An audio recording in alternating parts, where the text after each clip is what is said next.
Hola.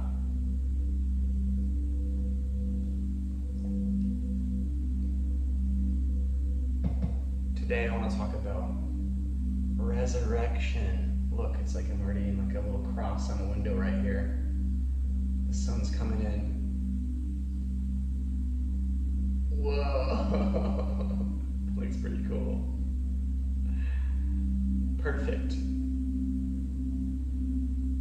So, what does it feel like to have your hands out like this? You're exposed to the world, right? This is the classic Jesus on the cross.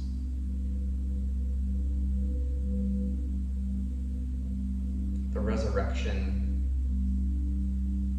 after the crucifixion. But people were putting crosses even in like primitive times. They've seen like it's a very common grave symbol, because if you think about it, it's a pretty easy thing to create. It's just one stick and then another stick.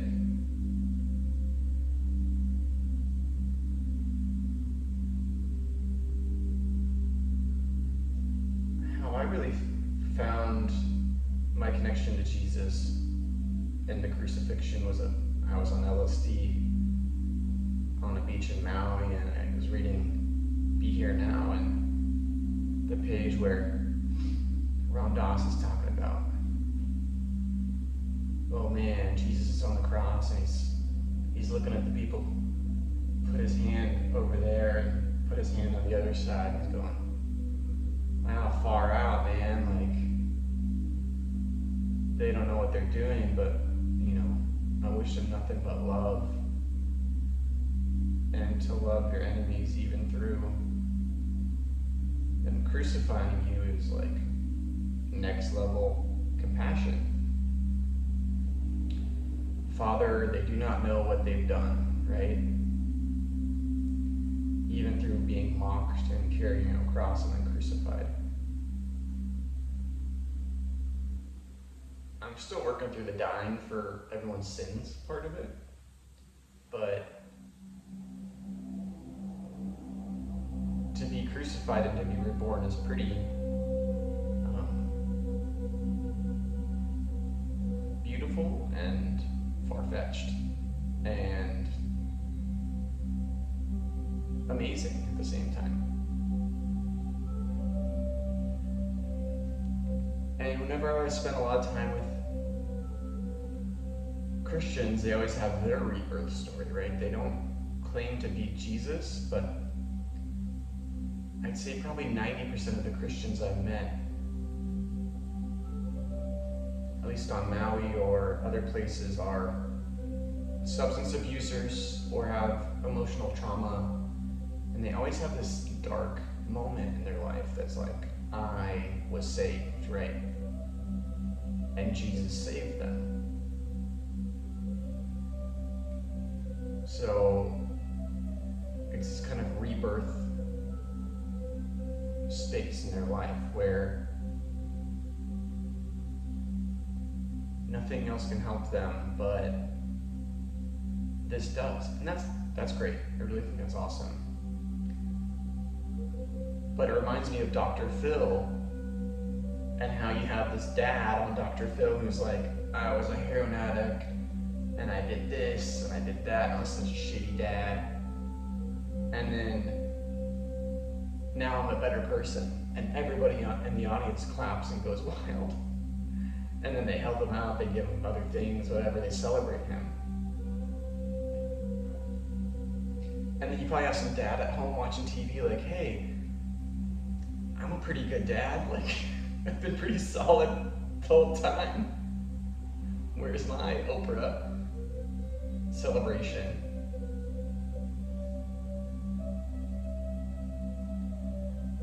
And I think it's like people love drama too. They want to be saved from something. There's no crucifixion and rebirth in Buddhism. It's kind of like an unfolding, an awakening of yourself. Buddha's not here to save you. You are the Buddha. But we have this like cross aspect of it. And I was watching this show, and there was a lot of evidence that it was actually like an X. You actually crucified people on X's a lot. And then they were looking for the proper nails and the Shroud of Turin, and they didn't find it, sadly. They didn't find the exact one, right? Because imagine you could find a nail from Jesus. You could clone Jesus. That'd be a crazy resurrection. Maybe that's the real coming of the Antichrist, is someone finds a nail and can clone Jesus again. Yeah, let's get really deep in these conspiracy theory dives today. I think that's a good plan.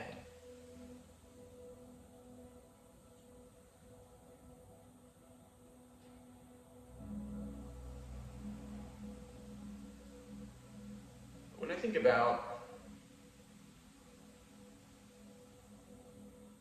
my dark night of the soul, I've had a couple of them where I've had spaces where I've been like, wow, I really don't know who I am or where I am.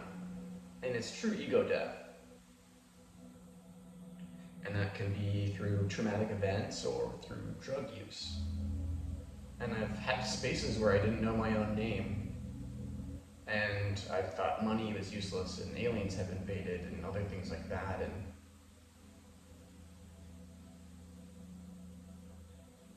it just took time to heal myself from that for some places. And I wouldn't even say heal myself, because you're going outside your own ego, and all things must pass. And another person that helped me out during that time was Thich Nhat Hanh.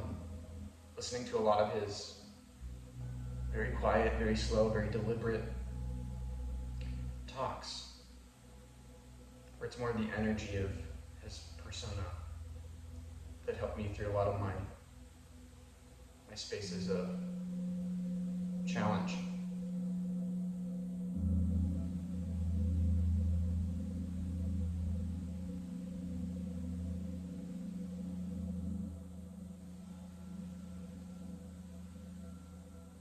And if Jesus was resurrected, we really don't know the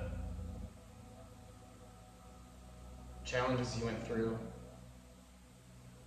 on those 3 days either. And I find it strange that he was resurrected just to come back and then leave again so soon, just to come back and say, hey, I'm here, I did it, I'm back. And 5 days later, he's like, now I'm going to heaven.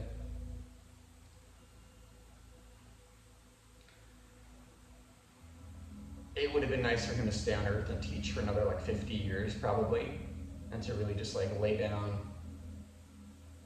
more of his strategy. But we can't always get what we want, right?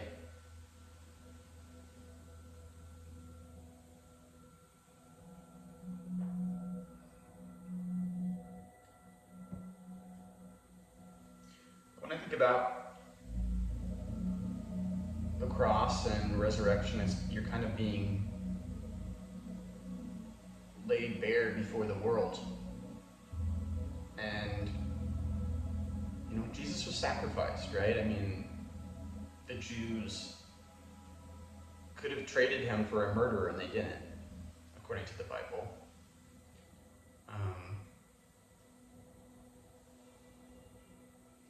But I think they killed him because he had such crazy ideas. Like, he didn't never claim he was the Messiah, but he pretty much implied it.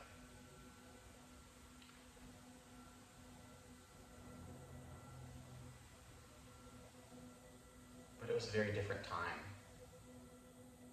in those days.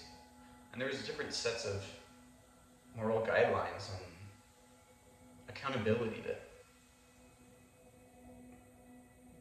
I think we do a better job of now, but we're not quite 100% the way there.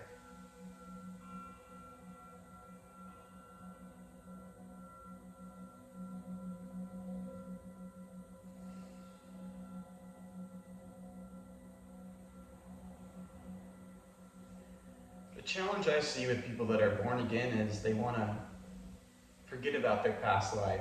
They want to go, that wasn't me, I'm not that anymore. And it's a running away.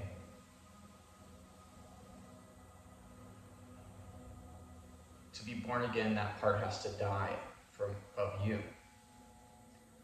And I don't see it that way. I don't think that our past mistakes are things we need to be running from. I think you need to integrate them and to say hello to them, say hello to your past grievances, and you can say, wow, I'm a very different person now, but I'm still the same person.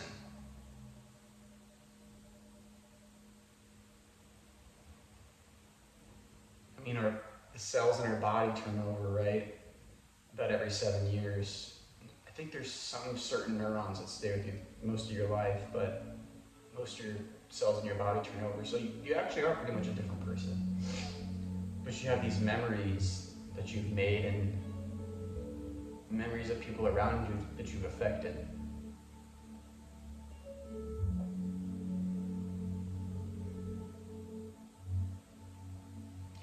I guess this is a pretty big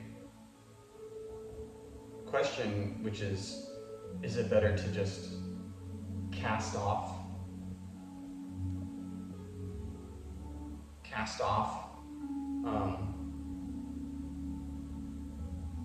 what you've done, like shed it like your skin like a snake, or to integrate that piece of you? And I would say integration is the way to go, because as soon as I encounter people that say, that's not me, I'm a completely different person, I've changed so much, I'm not that thing, I'm this thing, right? They put labels on themselves. I'm not that, I'm this now. That when they feel the sliding back to where they were, there's a tremendous amount of guilt and pain when you're like reborn again, but you're kind of moving back to your center, right? A lot of people that are addicts like to swing either way. I'm completely 100% sober. I'm this, I'm that. Then they start using drugs again, and there's this drama of I'm pure, I'm sober, I'm better than everybody else that might have a drink or two. But if they start doing it again, the drama of, oh, I'm doing something I'm not supposed to. And then they're in full-blown addict mode again. And then when they get sober, there's a whole drama of becoming sober, and then that feeling of elation of cleaning their body in. Same with becoming born again, right? So I think when we label ourselves, it causes a lot of friction in our lives, because I don't think we need labels. We just have the actions of our self in the present moment.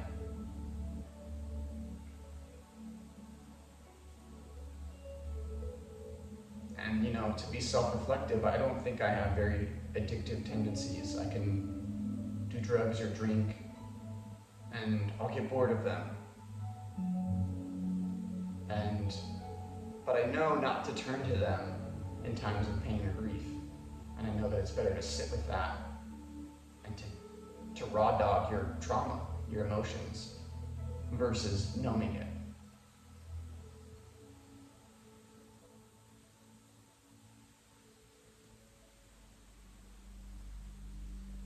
And I think Jesus did a good job of doing that, where he was raw dogging his trauma. He didn't really label himself as a savior, right? Every time people asked him about it, he said, if you think I am, I'm not saying you're wrong, but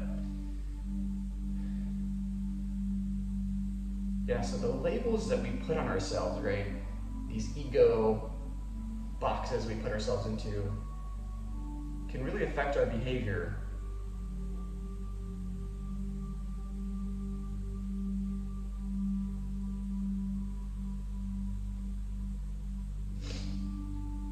So I think being resurrected or born again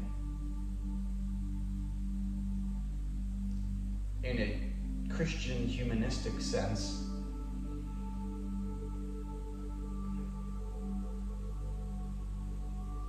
you're trying to become a new person who's completely devoted to Jesus, and you're trying to emulate his resurrection and dying for the sins, right? To my knowledge, I'm not an expert on Christianity, but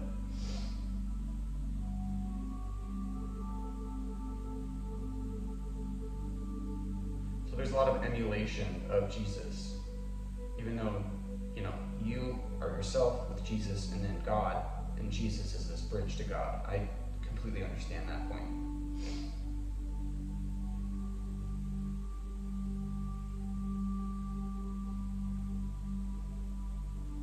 But it seems like Christianity is kind of this thing where it's like you can sin and you can confess and you get cleaned again, and then you can sin and you can confess and you can get cleaned again.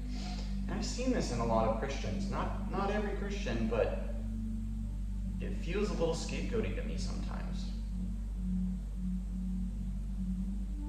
Whereas if you didn't have this get out of jail free card, there'd be less to kind of, be like, I can just do this and then I'll get absolved of this at any point.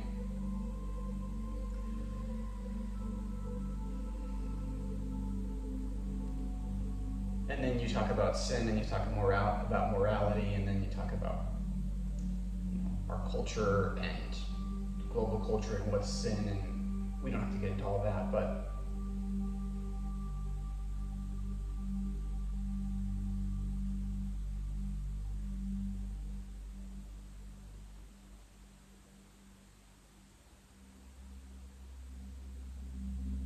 I feel like Jesus getting crucified, it doesn't feel like he took this giant, he did it, but like it was still out of his hands at a certain point, right? They took him and they crucified him. He was kind of just on this ride. He never denied who he was, and all his followers didn't, stand up for him.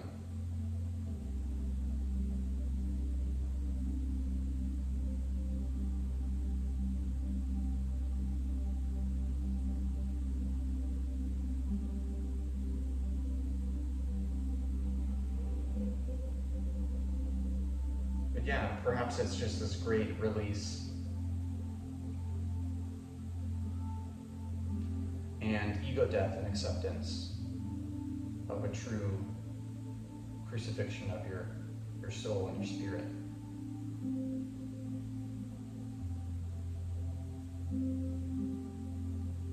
But even when Jesus came back, he came back in his form.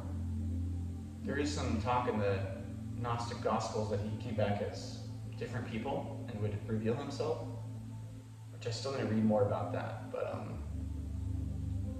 even after his crucifixion and return, he still appeared as himself, probably as some sort of bodhisattva to come and heal and help.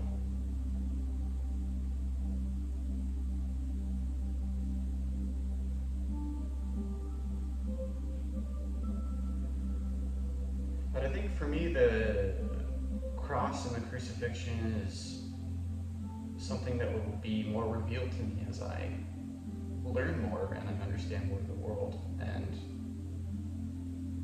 maybe more sacrifice in my own life.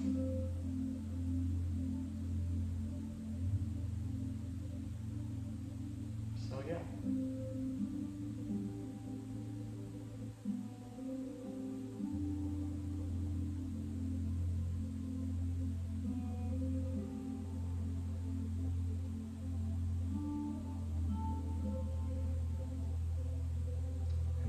Is not here from the window still anymore. The sun is circumambulating around the earth. The solar Christ consciousness is stirring the pot. .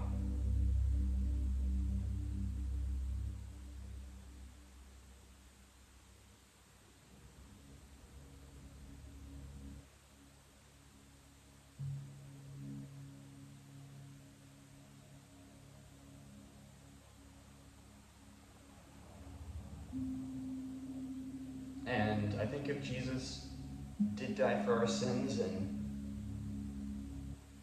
is that bridge to God, then I would love to see him at some point. I really would. I think it'd be great.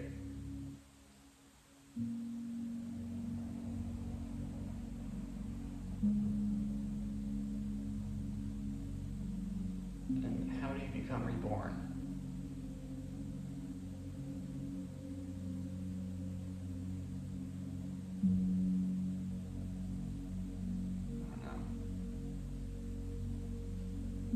Maybe it takes many lifetimes to become reborn.